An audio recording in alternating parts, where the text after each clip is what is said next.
Le poisson est un aliment très important et la pêche fait partie de la vie des Sénégalais. Mais le poisson est devenu rare au Sénégal. Le revenu des pêcheurs diminue et la durabilité de la pêche est dans un état critique. Les pêcheurs de Nianing et de Pointe-Sarène, qui sont les acteurs de ce film, s'inquiètent pour le devenir de leur pêcherie.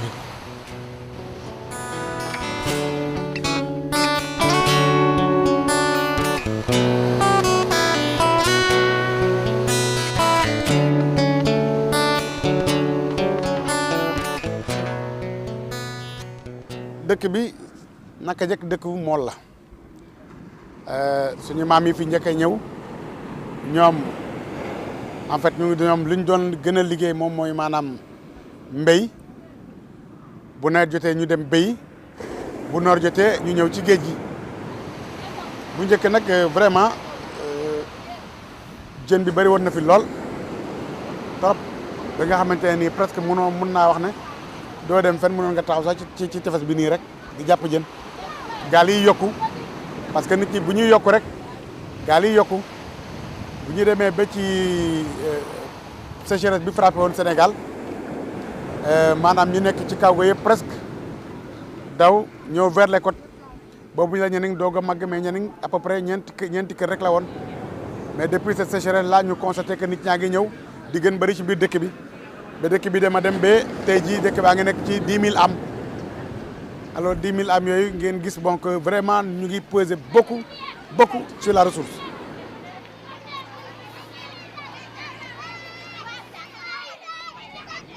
waaw dégradation boobu li ko gën a waral mooy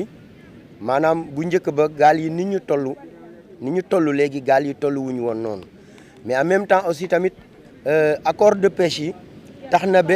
bateau yi yàq nañu ay dëkkuwaay yu bëri ci géej gi te en même temps aussi tamit ak pratique yenn certains filets yi nga xamante ne yii ay mbaal yu sew la ñuy doon mbaal yoo xamante ne yii boo xoolee big sax xeju ci.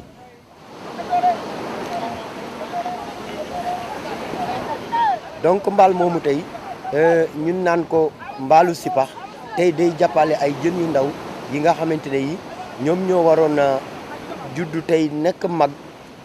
développé géej gi léegi fu mu nekk nii dañu koy rey boole kook xëy na yeneen pratique yoo xamante ne yi daal vraiment ay pratique la yoo xamante ne dëgg-dëgg dëppoowul daal ak li nga xamante ne lii moom mooy naatal géej daal. paay dañu doon fees del seen gaal yi xonq cuur ak yàq waaw mbaa ñu fees del ak coof mais loolu yëpp amatul léegi. tey jii boo ko bëggee am fan nga ko uti. léegi yaa ngi dem ba Guinée Bissau Guinée Conakry ñenn ñi dañuy dem ba Sierra Leone am na suñuy mool yoo xamante ni ñu ngi ci gaalu Mbuur dañuy dem ba Sierra Leone di ko fa napp ñenn ñi ils sont obligés ñuy campagne Mauritanie lii nag moo gën a indi provocation mbëkk mi c'est ça moo gën a indi ay provocation Espagne bi waaw.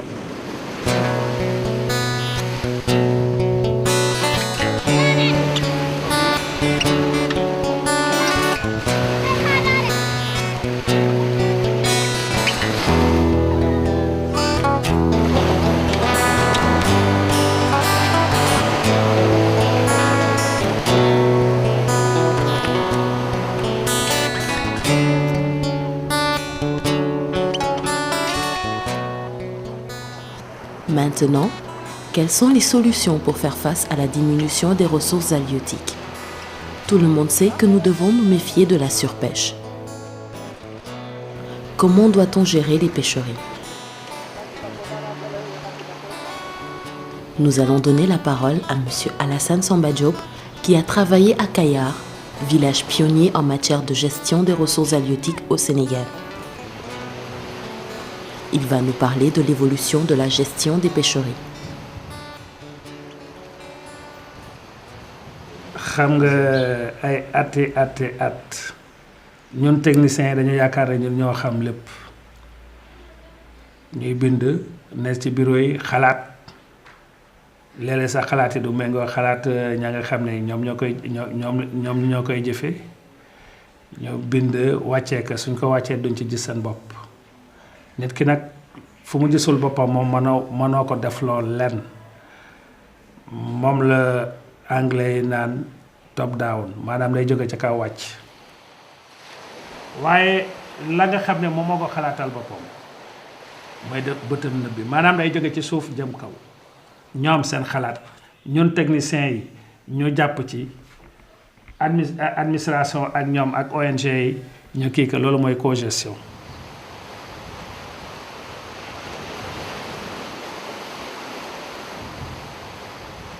waaw commencement projet bi dañoo def benn atelier c'est-à-dire benn réunion dañoo dajale ay mool yu jóge Kayar ay mool yu jóge Joal mool yu jóge Mbour mool yu jóge Nianing pour def atelier de lancement bi loolu pour xool lan la ñu war a mën a def Nianing ci lu dem ni ci li waa Kayar def ci wàllu aar géej waa Kayar wax ñu ñoom fu ñu jaar ak ban système lañuy aare seen géej ñu jël ci exemple comme nag mënuñu woon def comme la waa Kayar lu ñuy def ñun Nianing ñu seet benn forme boo xam ne mën nañ ko def pour aar géej te du nekk forme bu Kayar di def bon noonu la atelier lancement bi commencé waa Kayar dañoo won seen expérience ñoom seen jaar-jaar ñun ñu jël seen jaar-jaar ñoom ñun mais nag def beneen façon boo xam ne du comme Kayar.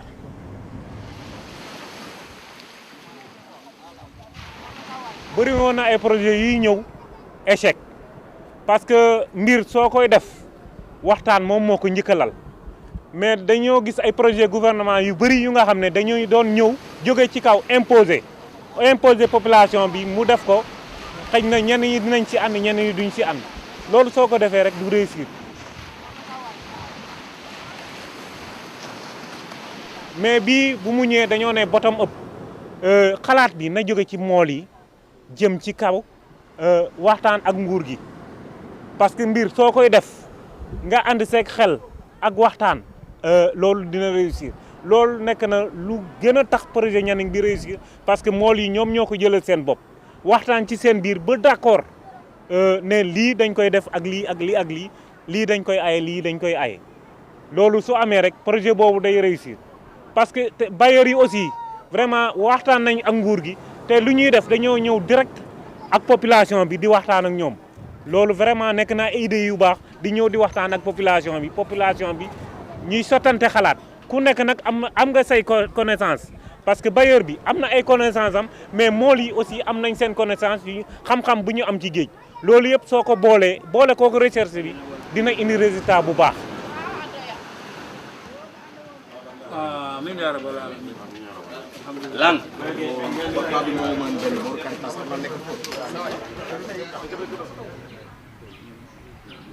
Ici à Nianing, tous les acteurs de la pêche se réunissent pour discuter des voies et moyens à mettre en place pour protéger leurs ressources.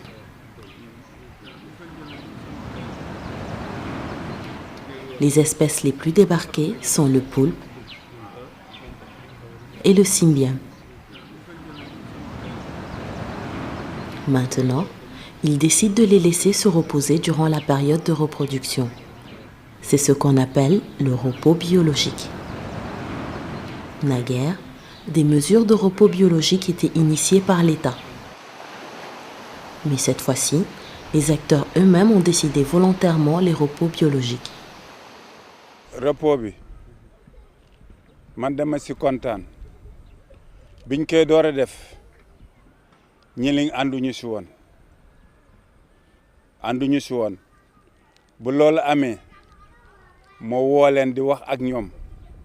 ne leen nun bi ñu fi door a ñëw jën mi bare woon na sum amoon na sol amoon na yéet amoon na lépp amoon na yarank ak lépp amoon na léegi nag muy dox di dox muy gën di wàññeeku di gën di wàññeeku suñ demee nag xamee ne war nañoo def repos bi duñ si war a ànd repos boo xamee ne weer rek lañ koy def duñ si war a mën a ànd pour yarank bi mën a màgg yéet bi mën a màgg jën ñi mën a noppaliku moo tax biñ ko defee dëkk bi yëpp daje ëppoon nañu junni nit ak dara kenn ñi muñu la yëg sa loxo ne repos bi dafa war a am ma xool xam ne man ñii fi nekk yëpp gën ma see gën a doon pêcheur bu mag ma yëkkati sama loxo pour loolu am bi ma yëkkatee sama loxo nag nit ñëpp fekk sama si la ñu def suñu repos bi ñu def ñu di ko continuer nag ba léegi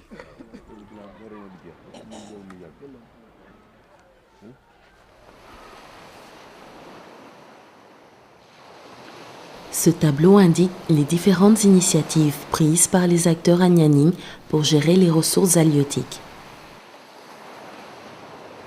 En cela, ils ont été soutenus par l'administration locale des pêches pour avoir un appui juridique.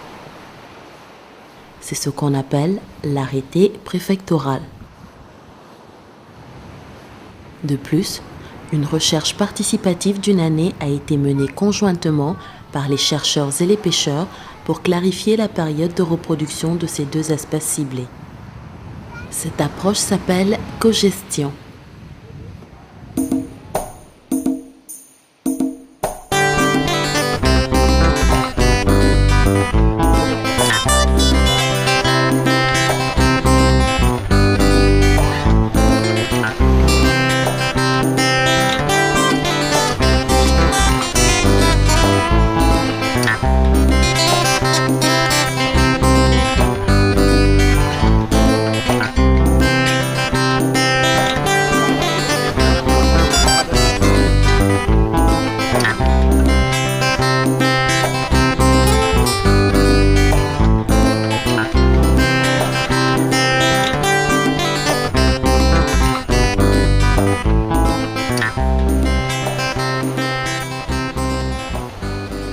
La cogestion des ressources halieutiques peut être comparée à un match de football où les pêcheurs sont les joueurs de champ, l'administration les supporters.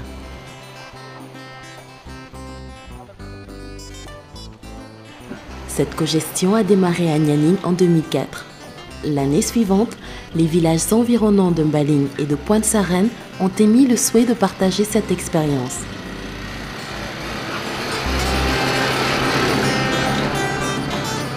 Ainsi, ensemble, ces trois villages observent chaque année du 15 septembre au 15 octobre un repos biologique du poulpe. De plus, ils font l'immersion de pose à poulpe pour la ponte.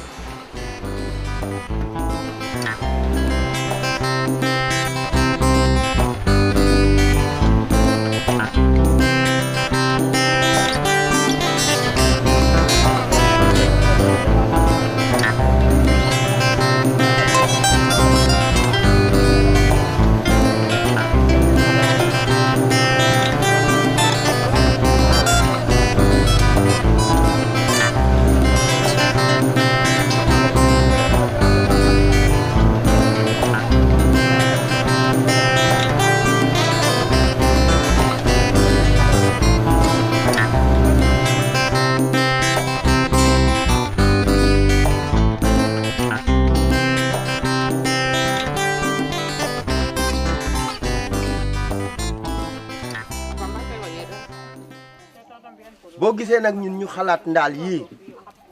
premièrement ndaal yi dina liggéeyloo suñu jigéen ñii nga xamante ne ku mel ni Astou Wade équipe la yor équipe la boo xamante ne bii war na mat ay juróom-ñaar mbala juróom-ñetti jigéen yoo xamante ne yii kenn ku ci nekk famille nga yor te ñun chaque année bu ñu leen liggéeyloo au moins dina am loo xamante ne ay retombées la yoo xamante day jóge ci ndaal yi dugaat ci ñoom mu jëriñ seen famille yi wëlbatiku ndaal yooyu tey du ñu yàq géej parce que li tax du ñu yàq géej mooy bu ñu ci nekkee pendant benn at mbala ñaar dafa war a toj seey def suuf kon loolu du polluer géej bu ko defee ñu mën ko caa defaat loolu moo waral ñun ñu xalaat programme ndaal yi donc ndaal yi daf ñuy jëriñ ci kaw ba pare ndax day jëriñ suñu jigéen ñi ak seen njaboot yi bépp mais nag daf ñuy jëriñaale ci géej parce que day créer ay récifs artificiels yoo xamante ne jën yi dañuy am dëkkuwaay boo xamante ne bii ñoom seen jëmu bopp dinañ fa mën a nekk boo fa ba tostan seeni doom ba nga xamante ne bii après dañuy kii te du am benn problème ci géej gi du am effet ci géej gi yi tamit te suñuy jigéen dinañ ci mën a liggéey. fi mu ne kay li ñuy am ci lii mënuñu koo na am ci li ñuy jaay dañoo amul liggéey rek jàpp ci lii muy doon suñu baaxu maam rek nu di ko liggéey ndax nit li nga xam ne mooy sa baaxu maam duñu ko bàyyi ndax ñun ay tegg lañu tegg nag moom lii mooy liggéeyam waaw ñun nag amuñu doole waaye lii mooy suñu liggéey am na ci ñu njëriñ itam ndax luñ ci am rek moom la ñuy jëriñoo ak suñuy doom.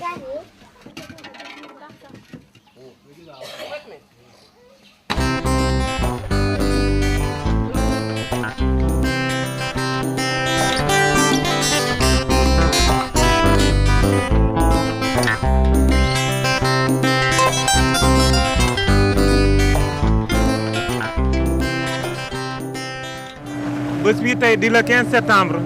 nekk na bés bu rëy ci ñun parce que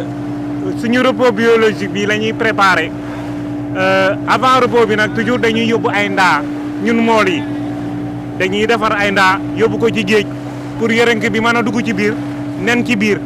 ndax géej gi ku ci nekk xam na géej gi fii mu toll nii luñ doon jàpp ci jën wàññeeku na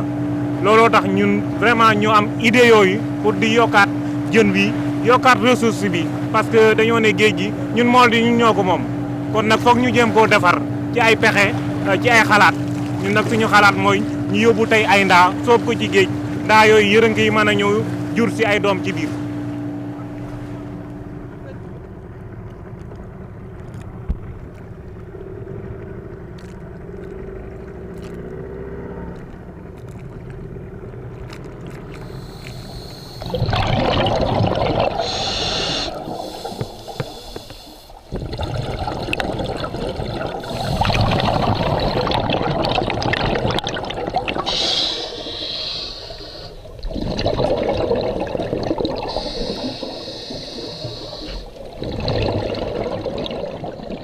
Ceci est une vue sous-marine des pots à poulpes dans la zone de Nianing. Ils leur servent d'habitat et de lieu de frayère.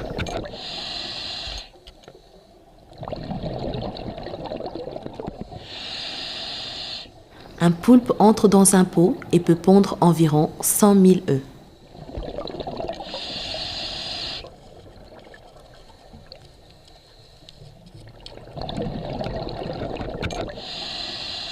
Selon une étude menée en 2006, sur 1700 pots immergés, on y a pris un échantillon de 10% et on a constaté que 50% de ces pots contenaient des œufs et dans les 75%, il y avait des poulpes.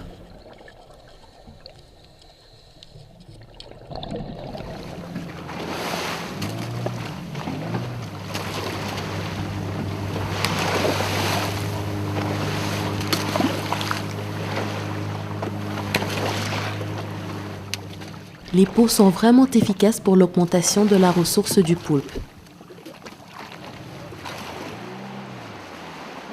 Et les 3 localités, Nianing, Pointe-Sarène et Maling, ne se sont pas seulement limitées à la gestion de la pêcherie du poulpe,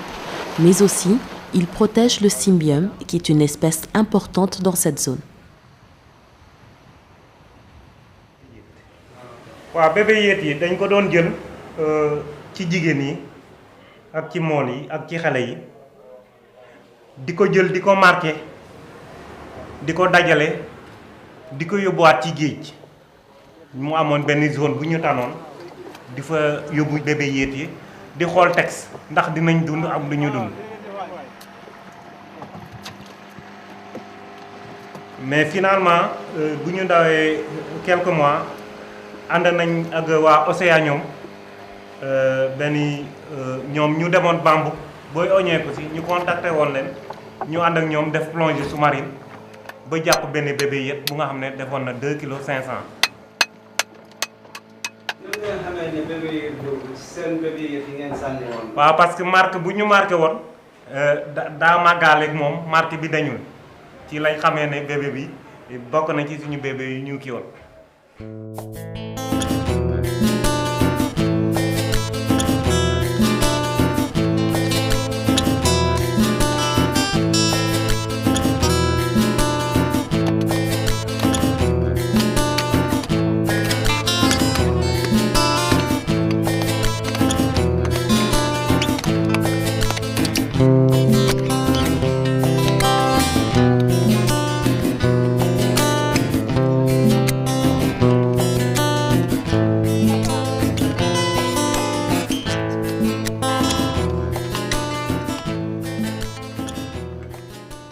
La gestion des ressources halieutiques engendre l'augmentation des ressources sur le long terme et un bénéfice pour les pêcheurs.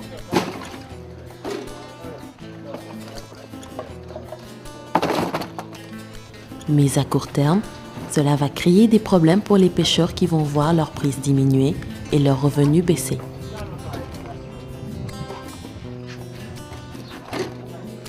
Pour les éviter, l'activité de gestion des ressources halieutiques doit être associée avec une activité génératrice de revenus. Si c'est le bâton seulement sans la carotte, la gestion des pêcheries ne peut pas être pérenne. C'est pour cela que les pêcheurs de Nianing ont choisi la commercialisation lorsqu'ils ont commencé à gérer leurs ressources. waa amal na njëriñu waa dëkk bi mool yi ak jigéen yi soppali jën parce que ñoom xamoon nañ bu njëkk Nianing amuloon prix boobu nekkoon na problème bu rëy ci biir Nianing parce que soo xoolee ci wàllu yéet yi temps boobu usines yi ñëw fi bu baax jigéen yi ñoo doon soppali yéet yi di dem Dakar di ko leble foofu yenn saa yi sa xaalis dafay des yenn saa yi seen marchandise ñu sàcc ko mais fii mu toll nii defe naa depuis projet bi mu ñëwee loolu yëpp amatul su la neexee yow jigéen bi nga jënd léegi nga raaxas sa yéet ñëw peese ko ci comité de gestion bi su ngoonee oto bi ñëw te duñ la yoral benn xaalis dañ la koy fay comptant donc loolu waa dëkk bi xam nañ ne am na changement bu am mool yi avant ñuy dem géej sax dinañ xam prix jën bi jën bu ñu war a jàpp ñaata lañ koy jaayee parce que ñun comité bi ñun du ñu nëbb prix dañ koy affiché di ko wax mool yi xam prix bu jóge usine ak prix bu ñu war a fayee ko donc loolu changé na dëkk bi vraiment ba mool yi ñu ngi koy waxal seen bopp.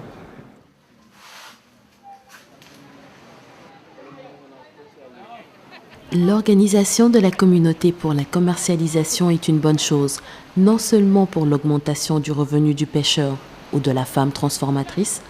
mais aussi pour gérer les pêcheries.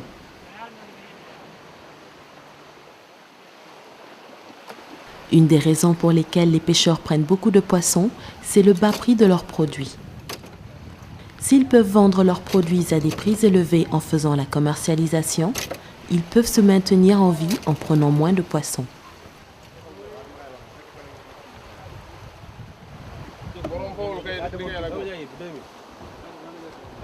Alors, avec ce changement dans le système de distribution des produits,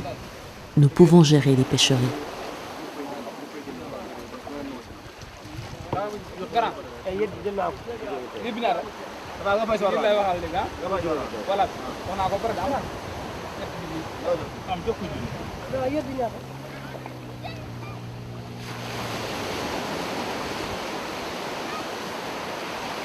léegi nag delloo jën yi fu mu tolloon si jamono si jiir bu gàtt lu jafe la dafa laaj liggéey aar géej si juróomi at fukki at ba sax lu ko ëpp pour wéyale liggéey aar géej boobu yaakaar na ñetti pexe yu am solo pexe bu njëkk bi mooy jëfandukaay bu yomb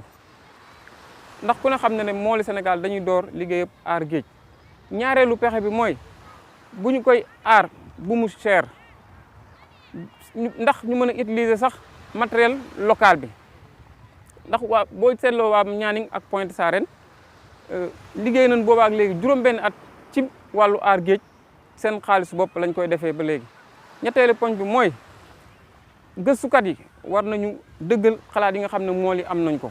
administration aussi gunge leen si seen wàllu dogal yi ñuy jël lëkkale boobu administration ak mool yi moom la ñu woowee cogestion ñu yaakaar ne expérience su Nianing bi ak Pointe Sarène bi mën nañ ko wéele si yeneen xeetu jën ak yeneen gox-goxaat fii si biir Sénégal.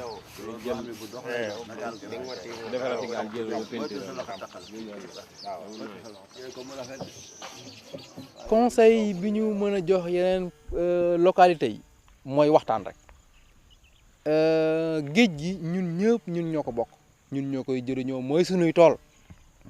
li nga xamante ne lii ñëw naa wax ko nit na koo ko xam ne li ma koy wax du sama njëriñ man dong mais sunu njëriñ la man ak moom parce que ñun ñoo bokk fi ñuy jële tey jii ki nekk ci administration wala mu nekk ci société mais su société bi amee problème mais day am problème parce que dootul am lu mu yore këram grève de la faim yi ngay dégg yëpp parce que seen société yi lañ doon liggéey ñoo am problème kon ñun bu ñu demee ba suñu géej gi commencé am problème te jéemu ñoo xool saafara est-ce que kon dañuy def est-ce que dinañ defi grève de la faim pour mu dox kan moo ñuy fay mais ñun ñoo war a xool ne suñu tool bii kat commencé naa am yu muy manqué ñu jël ay saafara ci commencement bi di waxtaan ak nit ñi yee leen xam ne suñu njëriñ ci foofu la nekk loolu moom moo nekk conseil bi ma mën a jox yeneen dëkk yi ñuy waxtaan ak ku nekk te bañ a yàkkamti tey soo ñëwee rek ne damaa def mesure bi def gendarme non ñun comme defuñu woon noonu dañoo waxtaan ak ñëpp sensibiliser ñëpp yee leen won leen li nga xamante ne moom moo nekk njëriñ yi mais tey ñëpp ànd nañ ci.